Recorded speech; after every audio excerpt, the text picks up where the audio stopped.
సైకిల్లో తిరిగి జెండాలు కట్టి జెండాలు మోసి దేశ ప్రధాని అయినటువంటి ఏకైక వ్యక్తి వాజ్పేయి గారు.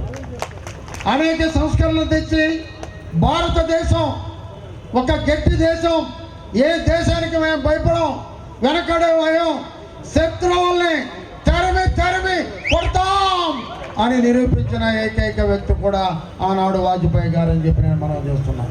ఈరోజు ఒకప్పుడు మద్రాసు నగరంకి వెళ్ళాలన్నా, హైదరాబాద్కి వెళ్ళాలన్నా సింగిల్ రోడ్లు, ఎన్నో యాక్సిడెంట్లు, 4 లైన్లు 6 లైన్లు బ్రహ్మాండమైనటువంటి రోడ్లు తెచ్చిన ఘనత ఆ మహానుభావుడు అని చెప్పి కూడా మనం చేస్తున్నాం. ఇంకోటి ఏంటంటే నాకు సంతోషం, ఆయన విగ్రహం ఒక మంచి సెంటర్లో దొరికింది. నిరంతరం ప్రజలుండే సెంటర్ ఇది. అది కూడా ఆయన చేసుకున్న అదృష్టమేమో అనుకుంటున్నాను.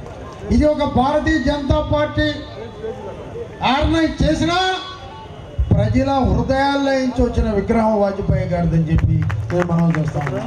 ఎందుకంటే రాజకీయాల్లో ఎంతోమంది ఉంటారు, ఎంతోమంది పోతారు. ఏ రోజైనా ఒక మంచి పని స్థిరస్థాయిగా మన గురించి అనుకోవాలి. ఈరోజు మాధవ్ గారు రాష్ట్ర అధ్యక్షులయ్యారు. వారిని వ్యక్తిగతంగా ఇప్పుడే చూస్తున్నా. గతంలో నేను నుడా చైర్మన్ ఉన్నప్పుడు 2000 నందమూరి బాలకృష్ణ గారు ఆనాడు వేయించినప్పుడు నా కింద మెంబర్గా ఎమ్మెల్యే కాకర్ల సురేష్ గారిని వేదిక మీదకి రావాల్సిందిగా దయాకర్ రెడ్డి గారు ఒక మాట చెప్పారు. కావలి ఎమ్మెల్యే దగ్గుబాటి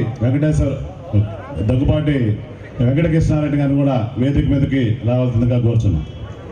దయాకర్ అడిగితే అన్నా నన్ను విశాఖపట్నంలో ఎమ్మెల్సీగా మాధవ్ గారికి ఇన్ఛార్జ్ చేశారు, వాడికి వెళ్తున్నా అన్నారు. నిజంగా ఈ పార్టీలో ఒక క్రమశిక్షణ, ఒక పద్ధతి, ఇవన్నీ కలబోసి ఉండేటటువంటి పార్టీ భారతీయ జనతా పార్టీ అని చెప్పి కూడా నేను మనం చేస్తాను. ఎందుకంటే ఇక్కడ చాలామంది ఉన్నారు. వాజ్పేయి గురించి చెప్పాలంటే రోజంతా చెప్పాలి.